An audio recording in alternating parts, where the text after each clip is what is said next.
오늘 아침 함께 나눌 하나님의 말씀은 출애굽기 29장 25절 말씀입니다. 제가 읽겠습니다. 너는 그들의 손에서 그것들을 받아 제단 위에서 번제 헌물로 주 앞에 향기로운 냄새로 태울지니라. 그것은 불로 예비하여 주께 드리는 헌물이니라. 아멘. 하나님께서는 이스라엘 백성들에게 여러 가지 헌물에 대한 법을 정해 주셨습니다. 그 각각의 헌물의 종류는 번제 헌물, 음식 헌물, 화평 헌물, 죄 헌물, 범법 헌물, 거제 헌물, 요제 헌물로 총 7가지로 되어 있고, 여기에 음료 헌물이 함께 드려지도록 하나님께서는 정해 주셨습니다. 또한 각 헌물에 따라 드려지는 헌물의 종류가 달랐습니다. 헌물에는 희생물이 있습니다. 즉 소나 양, 염소, 비둘기 같은 정결한 동물을 가지고 나아가는 경우가 있었고, 동물이 아닌 음식으로 고운 밀가루, 화덕에서 구운 납작한 빵, 판에서 구운 납작한 빵, 기름에서 튀긴 빵, 새 곡식의 첫 열매 등으로 하나님 앞에 가지고 나아갔습니다. 이런 헌물들은 다 하나님 앞에 드려지는 것으로 종류와 상관없이 헌물에 대해 말씀하실 때 붙여지는 수식어가 있었습니다. 바로 향기로운 냄새입니다. 이런 표현은 마치 하나님께서 세상을 창조하신 후에 좋았더라 말씀하신 것과 같은 것으로, 각각의 헌물들은 모두 주 앞에 향기로운 냄새가 되며, 이 표현의 의미는 하나님께서 기뻐 받아주신다는 것입니다.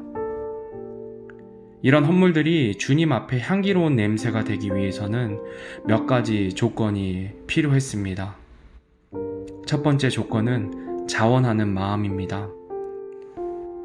헌물의 종류 중 번제 헌물, 음식 헌물, 화평 헌물은 자원해서 드리는 헌물로, 희생물을 통해 죄를 속량해 주신 하나님과 화해할 수 있는 것에 대한 감사와 복종에 대한 표현으로 드리고, 첫 열매에 대한 감사로 드려지고, 특별한 감사의 제목이나 서원에 대한 표현 등의 의미로 자원해서 드려지는 헌물입니다.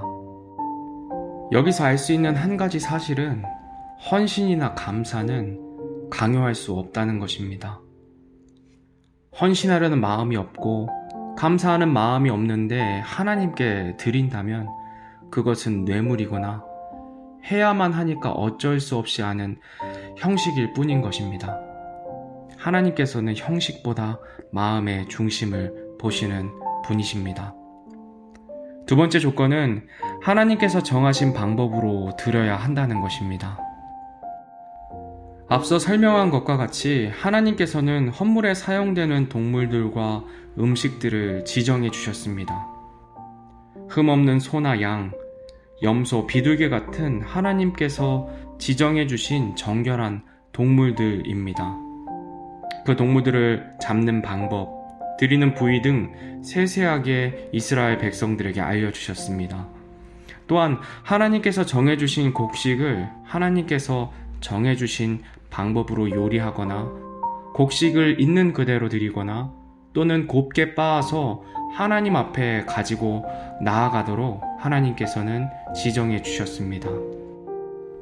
이렇게 하나님께서 정해주신 방법 그대로 헌물을 준비해서 가지고 나아갈 때, 하나님께서는 그것을 보시고 향기로운 냄새로 받아 주셨습니다.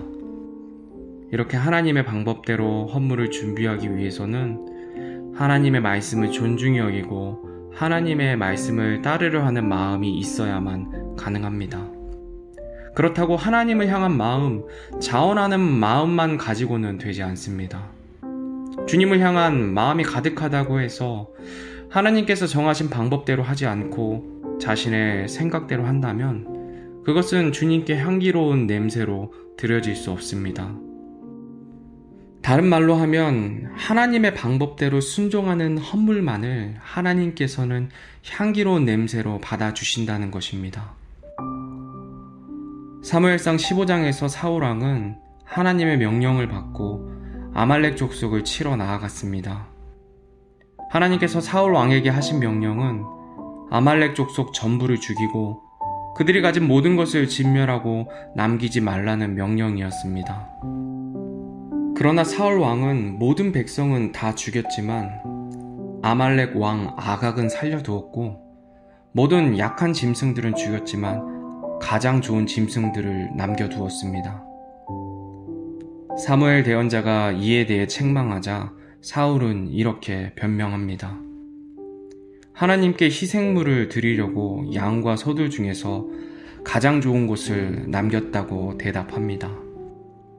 그 대답을 들은 사무엘 대언자는 하나님 앞에 나아가 여쭤보고 다시 사울에게 이같이 대답합니다. 사무엘상 15장 22절에서 23절 말씀입니다. 사무엘이 이르되 주께서 주의 음성에 순종하는 것만큼 번제 헌물과 희생물을 크게 기뻐하시나이까? 보소서, 순종이 희생 헌물보다 낫고 귀를 기울이는 것이 수디양의 기름보다 나으니 거역하는 것은 마술죄와 같고 완고한 것은 불법과 우상 숭배와 같나이다. 왕이 주의 말씀을 버렸으므로 그분께서도 왕을 버려 왕이 되지 못하게 하셨나이다 하더라. 아멘. 사울 왕은 자신이 하나님께 희생물을 드리기 위해 가장 좋은 것을 남겼다 이야기하지만 중심을 아시는 하나님께서는 순종하는 것이 헌물보다 낫다 말씀하십니다. 하나님의 말씀에 거역하는 것은 마술죄와 같고 완고한 것은 우상 숭배와 같다 말씀하십니다. 사울 왕은 마음의 중심에는 하나님의 말씀보다 자신의 생각이 우선에 있던 사람이었습니다. 그러나 하나님께 마음이 있는 사람은 하나님의 말씀이 무엇인지 잘 살피고 귀를 기울이는 사람입니다. 그리고 그 말씀하신 대로 더하거나 빼지 않고 순종하는 사람입니다. 따라서 하나님께서 기뻐 받으시는 향기로운 냄새로 받으시는 헌물은 하나님을 향한 마음과 하나님의 말씀하신 그대로 순종하는 헌물입니다. 마지막으로 로마서 12장 1절 말씀을 읽겠습니다. 그러므로 형제들아, 내가 하나님의 긍휼을 힘입어 너희에게 간청하노니 너희는 너희 몸을 거룩하고 하나님께서 받으실 만한 살아있는 희생물로 드리라.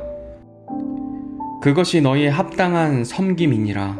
아멘. 하나님께서 우리에게 원하시는 향기로운 냄새의 헌물은 우리의 몸, 우리의 삶입니다. 우리의 삶이 하나님을 향한 마음을 가지고 하나님의 말씀대로 순종하는 삶 자체를 하나님께서는 향기로운 냄새로 받아주신다는 것입니다. 오늘 하루도 오늘 말씀 생각하시면서 주님 앞에 향기로운 냄새로 드려지는 삶을 살아가는 저와 여러분이 되기를 주님의 이름으로 소원합니다.